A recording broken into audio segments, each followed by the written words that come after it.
The weeks following Christmas passed in a strange kind of peace. I went to work at the library, came home to my small apartment, and for the first time in 15 years, I didn't spend my evenings calculating how much money I could spare for David's family. Instead, I found myself browsing real estate websites, looking at those lake houses I'd dreamed about for so long. David called me twice during January, both times to complain about something. The first time, it was about Tyler's attitude problem at school. The second time, Sharon had gotten a speeding ticket and David was annoyed about the insurance increase. "I don't know where we're going to find the extra money," he said. "Everything's so expensive these days." I almost laughed. He had no idea that in 2 weeks he'd be getting his first late payment notice from the mortgage company. Instead, I just made sympathetic noises and changed the subject. It was the third week of January, when Tyler called me directly. This had never happened before. In 16 years, my grandson had never once picked up the phone to call me. Before we continue, comment where you're watching from and subscribe to the channel. We'd love to see how far our stories are reaching. "Grandma?" His voice sounded different, younger somehow, less cocky. "Hello, Tyler. This is a surprise." "Yeah, well." He cleared his throat. "I wanted to ask you something." I waited. "That thing at Christmas, with the funeral thing, Mom said you were upset about it." I felt something twist in my chest. Sharon had noticed I was upset, and she'd actually talked to Tyler about it.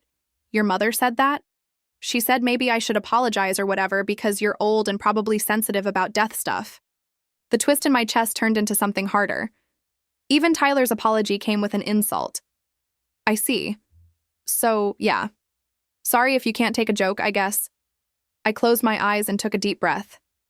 This boy had been raised to see me as nothing more than an inconvenience, a source of money, someone to tolerate rather than love.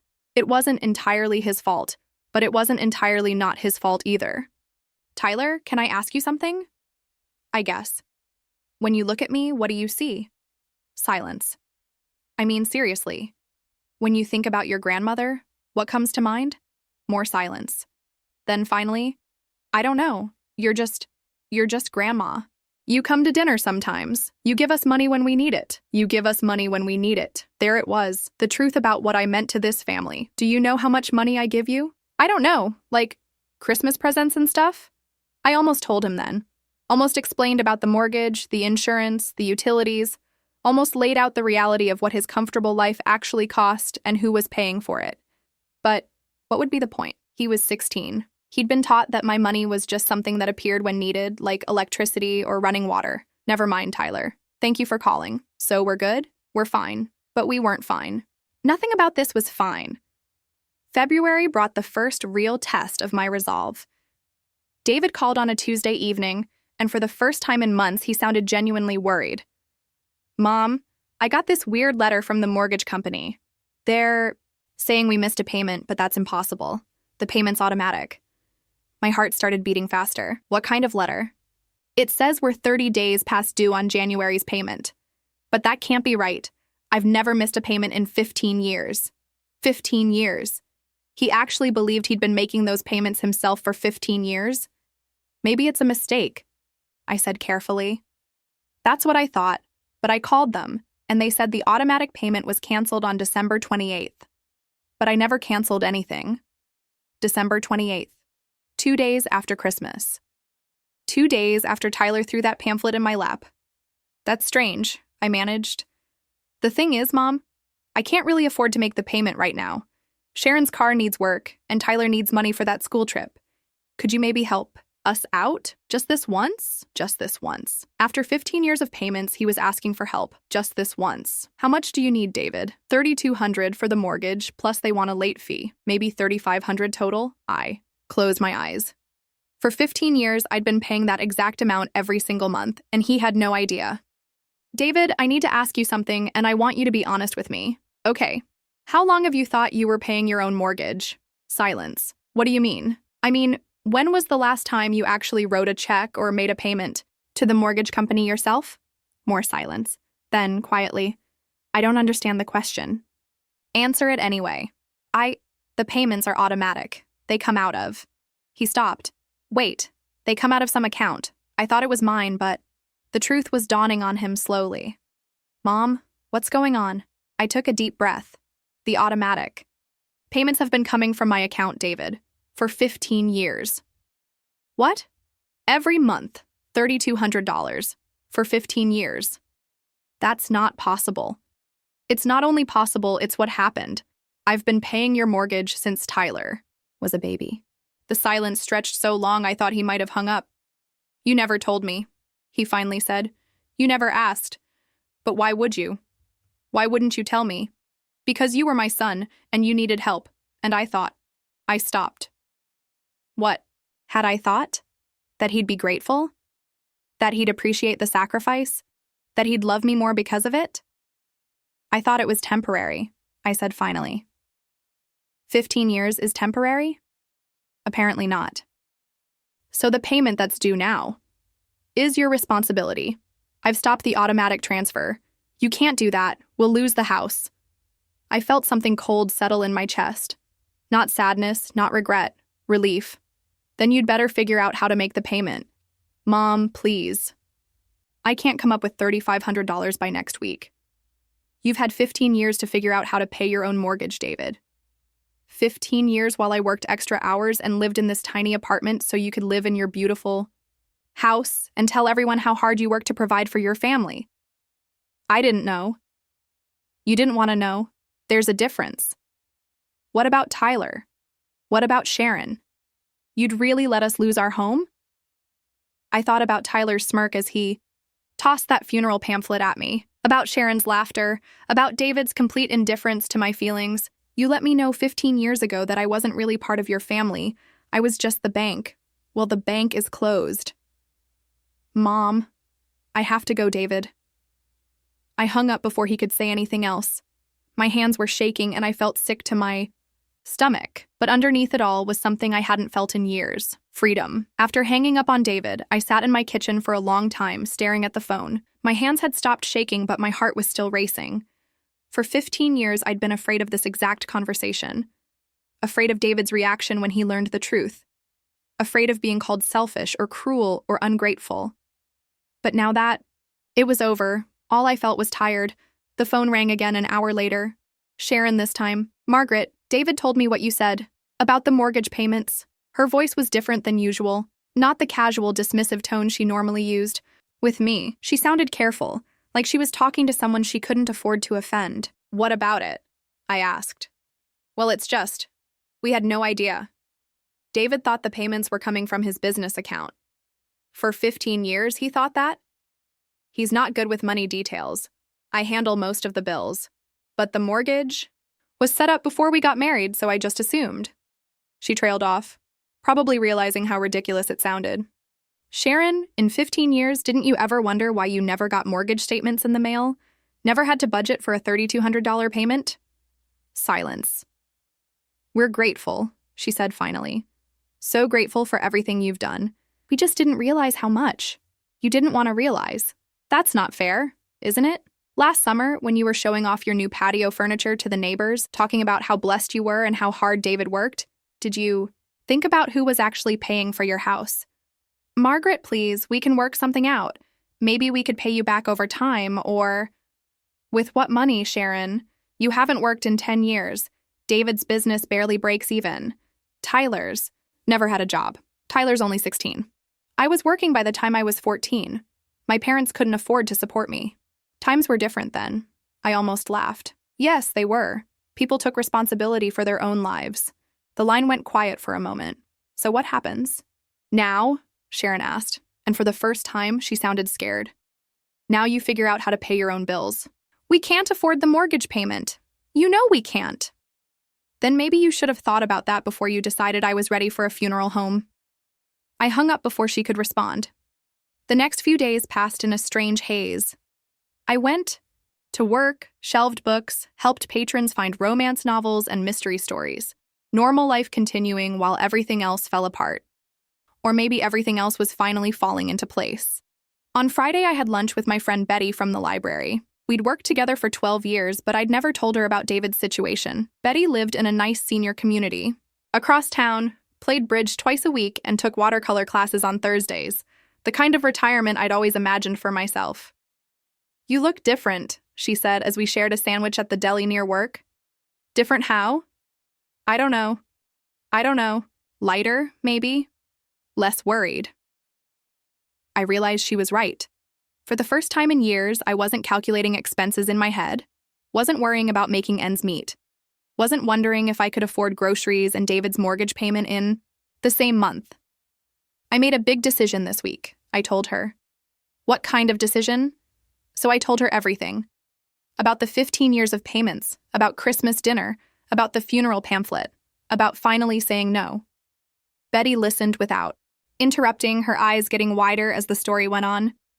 $500,000, she said when I finished. More, probably, with all the extras over the years, and they never knew? They didn't want to know. Betty shook her head slowly. Margaret, you could have bought a beautiful house with that money. You could have traveled, taken up hobbies, lived like a human being instead of what? Instead of a martyr. The word hit me like a slap. I wasn't trying to be a martyr. Weren't you? Sacrificing everything for people who didn't appreciate it, never telling them what you were giving up, just quietly suffering and paying their bills. I started to argue, but stopped. Was that what I'd been doing? Had I been so focused on being the good mother, the selfless grandmother, that I'd forgotten to actually live my own life? What are you going to do now? Betty asked. I don't know. Well, I know what I'd do. What? I'd buy that lake house you've been talking about for 12 years. I'd quit this job and do something I actually enjoyed. I'd live like someone who mattered. That night, I sat in my living room with my laptop, browsing real estate listings. There was a small cottage on Lake Michigan, 2 bedrooms, a screened porch, a dock. The kind of place Tom and I had dreamed about before the house fire, before David's business failed, before 15 years of other people's emergencies became my responsibility. The asking price was exactly what I'd saved by not paying David's mortgage for the past 2 months. I called the realtor before I could change my mind. I'd like to make an offer, I said. Wonderful. When would you like to see the property? Tomorrow.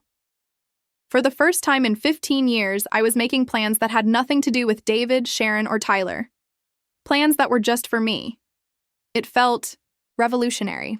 The lake house was perfect, small but bright, with windows facing the water and a kitchen that actually had room for a real dining table. I put in an offer that afternoon and had it accepted by evening. For the first time in decades, I was making a decision based on what I wanted, not what someone else needed. The call came 3 days later. David's voice was panicked in a way I'd never heard before. Not worried or stressed, but genuinely frightened. Mom, we got a foreclosure notice. I was sitting on the couch looking through paint samples for the lake house. Soft blues and greens, colors that reminded me of peaceful mornings instead of sleepless nights spent worrying about money. How long do you have? I asked. 60 days. Mom, please. I've been trying to get a loan, but my credit isn't good enough for the full amount. I need $35,000 to catch up on the payments. $35,000. Less than I'd spent on their mortgage in a single year. What about Sharon? Can't she get a job? She's looking, but even if she found something tomorrow, she wouldn't make enough to cover the mortgage. What about Tyler? Old enough to work? He's got school, and anyway, minimum wage isn't going to save the house. I set down the paint samples. David, I need you to listen to me very carefully. Okay. For 15 years, I paid your mortgage. 15 years while you built a life, raised a son, lived in a beautiful house that you could never actually afford. I gave up my retirement, my dreams, my financial security to keep your family comfortable. I know, and I'm grateful. I'm not finished. In all that time, not once did you ask how I was managing the payments. Not once did you offer to help me with my rent or my groceries or my medical bills. When I was in the hospital with pneumonia, you didn't visit. When my car broke down, you were too busy to help. But every month, without fail, I made sure your mortgage got paid. Mom. And at Christmas, your son threw a funeral pamphlet at me and told me it was my present. Your wife laughed. You said it was smart thinking. Silence. You want $35,000 from me now? The woman you treated like a walking wallet? The grandmother your son thinks should hurry up and die? It wasn't like that. It was exactly like that. I could hear him breathing, could almost feel his desperation. Through the phone. What do you want me to do? He asked finally. I want you to be an adult. I want you to figure out how to pay your own bills. I want you to sell the house if you have to, downsize, move somewhere you can actually afford. This is our home." "No, David. This is the house I've been buying for you for 15 years, and I'm done." The silence stretched between us. "Are you really going to let us lose everything?" he whispered. I thought about my new house by the lake, about the freedom I felt when I signed the purchase agreement, about Betty's words, "Live like someone who mattered." "You're not losing everything," I said quietly. "You're just losing what was never really yours to begin with. I can't believe you're doing this. I can't believe it took me this long." I hung up and went back to my paint samples. The blue one reminded me of the lake in early morning, perfect for the bedroom that would finally be just mine. I closed on the lake house on a Thursday in March, the same week David and Sharon would have to vacate their home if they couldn't come up with the back payments. I knew this because I'd been getting the panicked calls for 2 weeks straight, first from David, then Sharon, then even Tyler. The boy who'd thrown a funeral pamphlet at me was suddenly very interested in talking to his grandmother. "Grandma Margaret," he'd said in his last call, his voice shaky. "I'm really sorry about Christmas. I was just being stupid. Could you maybe help us? I don't want to have to change schools." It was the first time he'd ever apologized to me for anything. The first time he'd ever sounded like he actually cared about my feelings. But it was too late, and we both knew it. "Tyler, I'm sorry you're going through this," I'd told him. "But this is between you and your parents now. Please, Grandma, I promise I'll be better. I'll visit you more, and I won't make jokes about, you know, death stuff. Death stuff." Even his apology couldn't quite acknowledge how cruel he'd been. "I know you will, sweetheart, and I love you. But this decision isn't about punishment. It's about me finally choosing to live my own life." The moving truck came on Saturday morning. I watched from my apartment window as men carried my few belongings to the truck. It didn't take long. 15 years in that tiny apartment, and I owned almost nothing worth keeping. Most of my money had gone to David's family. Most of my energy had gone to working enough hours to support them. But now I was free. The cottage sat on 2 acres of pine trees with a view of the lake from every window. I had a garden space where I could grow vegetables, a screened porch where I could read in the evenings, and a dock where I could sit with my morning coffee and watch the sunrise. For the first week, I just enjoyed the silence. No phone calls, demanding money. No guilt about saying no to requests for help. No calculations about whether I could afford groceries and someone else's mortgage payment in the same month. On my 10th day there, Betty came to visit. "My God, Margaret," she said, standing on the porch and looking out over the water. "This is beautiful. It's what Tom and I always wanted. He would have loved it. I think so too." We sat on the porch with iced tea, watching a family of ducks paddle by. "Any word from David?" Betty asked. "They moved to a rental house across town. 2 bedrooms, much smaller. Tyler had to change schools. How are you feeling about that?" I considered the question. How did I feel about my 16-year-old grandson having to leave his friends and start over at a new school because his family could no longer afford their lifestyle? "Sad for him," I said finally, "but not responsible." That's healthy. It doesn't feel healthy. It feels necessary. 3 weeks later, I got a letter. Not a phone call, not a text, but an actual handwritten letter. From Tyler. "Dear Grandma Margaret, I know you probably don't want to hear from me, but I wanted to tell you something. Mom and Dad explained what you did for us all those years, about the mortgage and everything. I had no idea. I'm sorry I was such a jerk at Christmas. I'm sorry about the funeral thing. I thought it was funny, but it wasn't. It was mean. The new house is okay. Smaller, but we're managing. Dad got a job with a construction company instead of trying to run his own business. Mom is working part-time at a dentist's office. I got a job too, at the grocery store after school. It's weird, but I kind of like having my own money.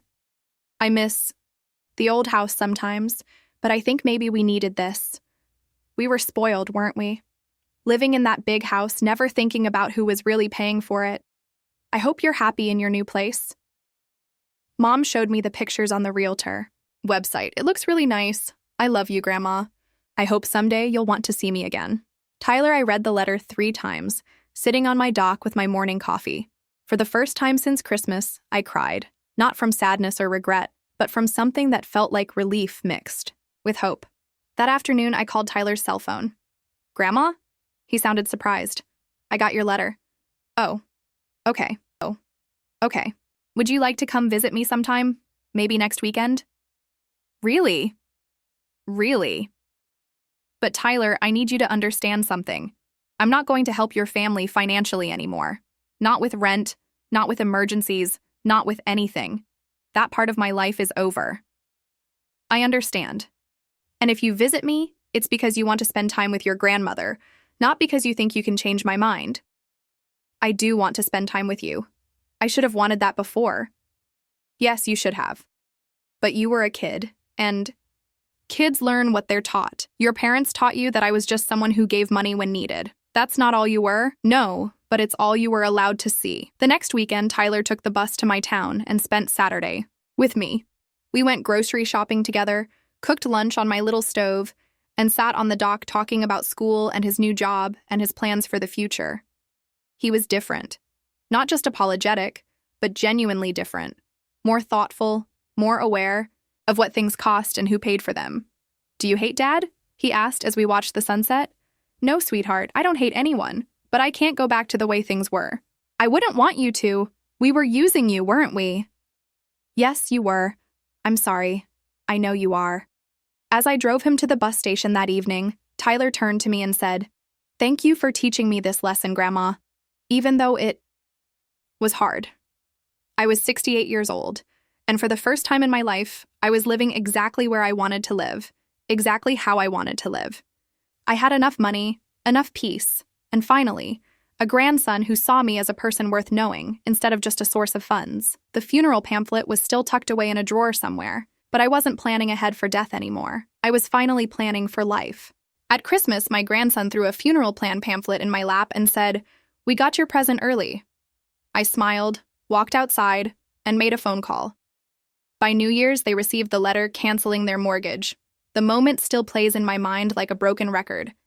I was sitting at David's dining table, the same oak table I'd helped him buy 3 years ago when he said money was tight. The Christmas tree sparkled in the corner, decorated with ornaments that cost more than my monthly grocery budget. My daughter-in-law, Sharon, was serving her famous honey-glazed ham, the recipe she never shared with me because, as she once said, some things should stay special. Tyler, my 16-year-old grandson, had been sulking all evening. He'd wanted the latest gaming console for Christmas, but apparently, what he got wasn't enough. David and Sharon had been whispering about money troubles again, though they never said anything directly to me.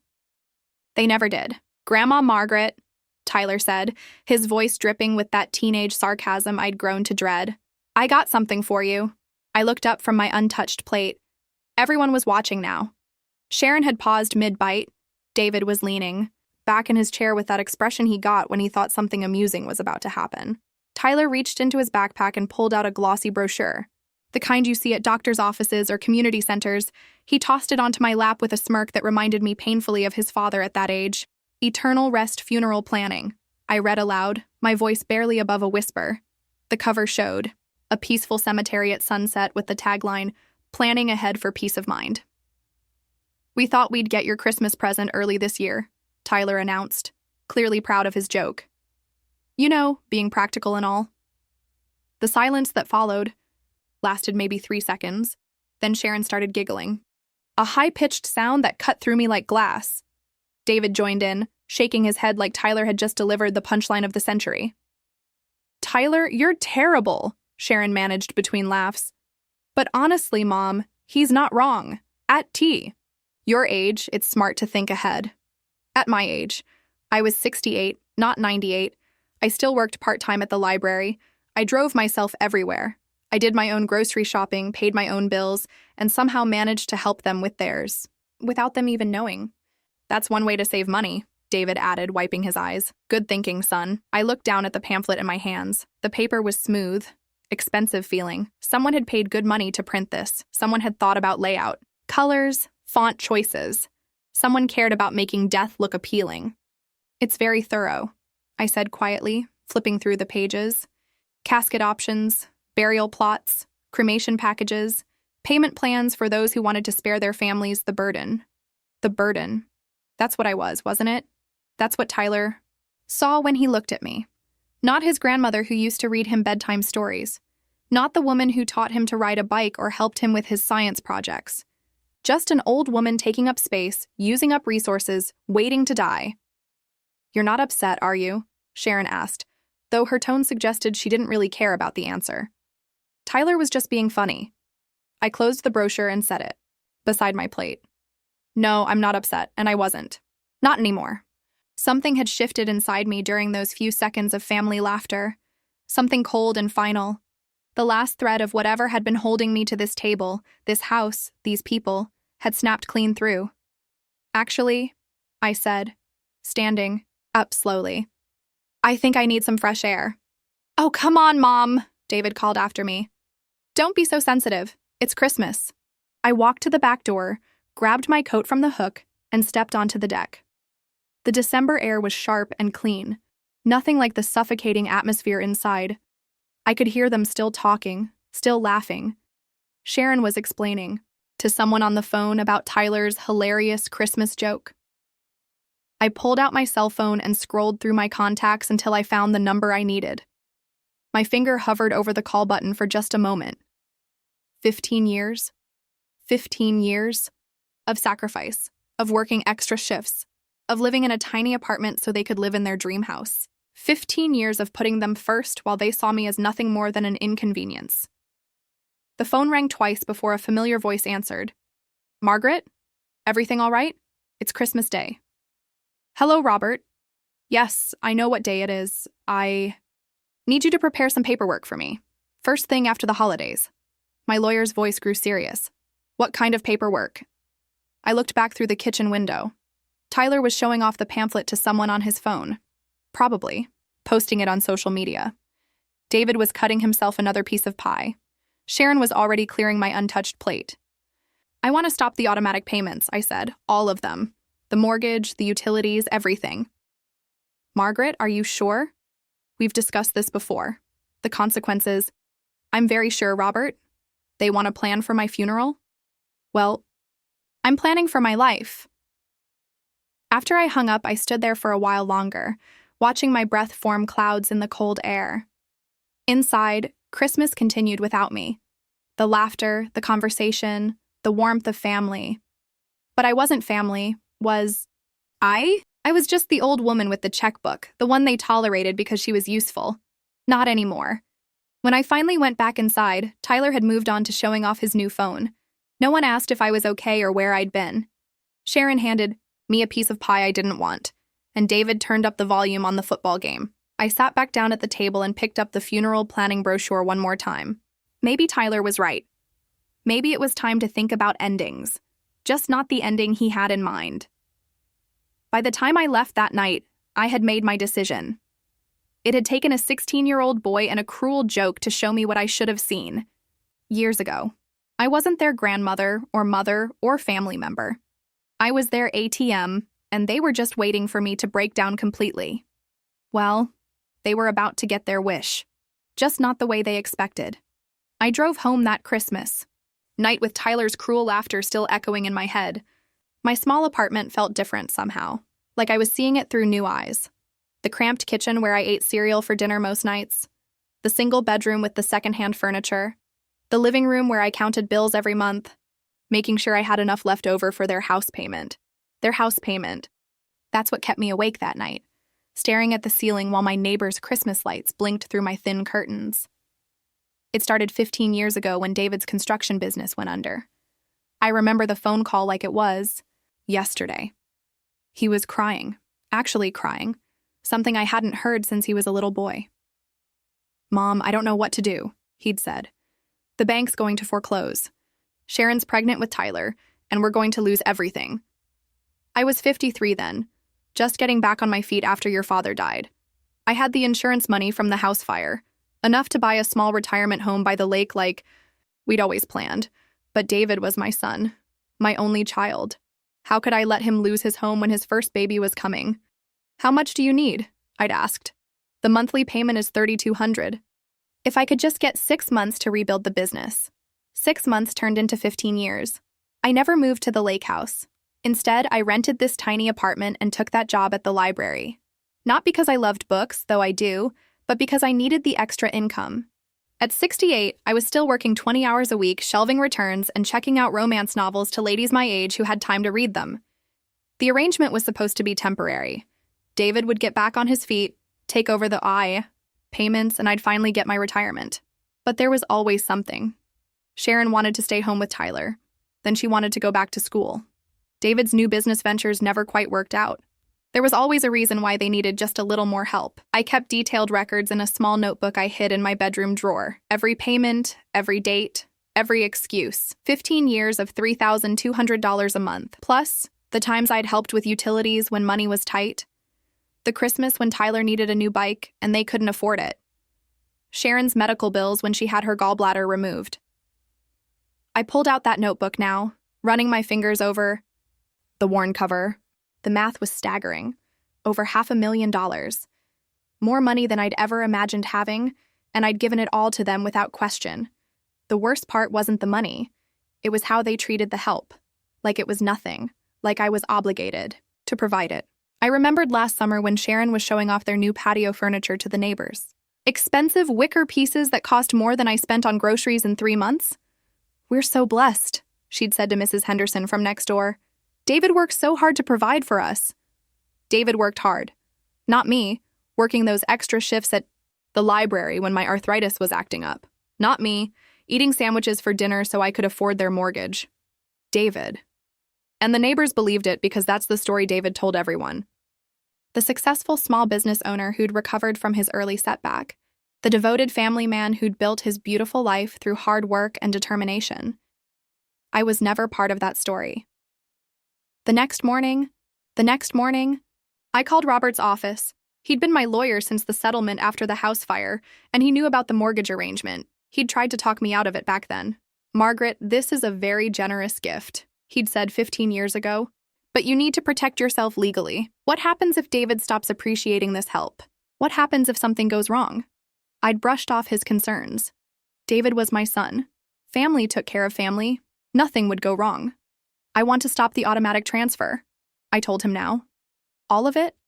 Robert's voice was careful. "The mortgage? Utilities? Insurance? Everything." "Margaret, you realize this will trigger foreclosure proceedings within 90 days? David will need to qualify for his own mortgage or lose the house." I thought about Tyler's smirk as he tossed that pamphlet into my lap, about Sharon's high-pitched laughter, about David's comment that it was smart thinking to plan for my death. That's his problem now. "What changed?" Robert asked gently. I told him about Christmas dinner, about the funeral pamphlet, about 15 years of silent sacrifice met with cruelty and indifference. "I see," he said quietly. "Well, legally, the house is in David's name. You've been making payments as a gift, so you have no claim to the property. But you certainly have the right to stop those gifts at any time." "How long before they find out?"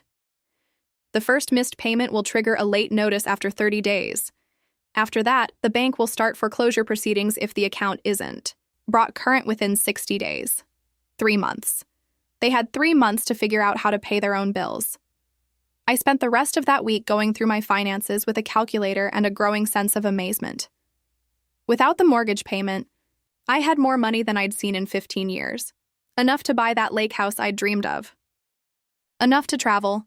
Maybe take that cruise to Alaska I'd been postponing since retirement. Enough to live like someone other than David's personal bank account.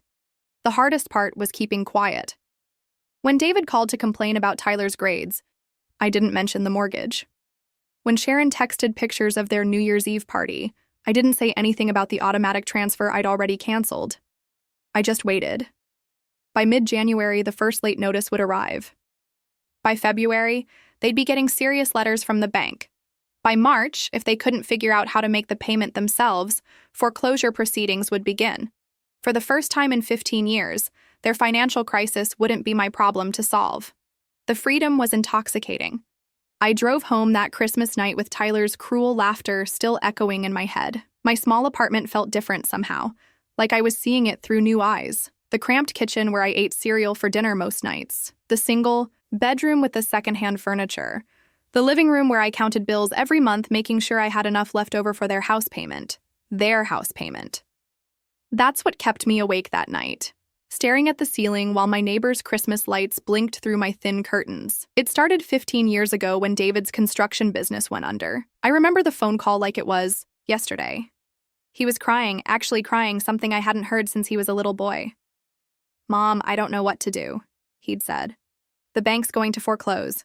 Sharon's pregnant with Tyler, and we're going to lose everything." I was 53 then, just getting back on my feet after Tom died. I had the insurance money from the house fire, enough to buy a small retirement home by the lake like we'd always planned. But David was my son, my only child. How could I let him lose his home when his first baby was coming? "How much do you need?" I'd asked. "The monthly payment is $3,200. If I could just get 6 months to rebuild the business." 6 months turned into 15 years. I never moved to the lake house. Instead, I rented this tiny apartment and took that job at the library. Not because I loved books, though I do, but because I needed the extra income.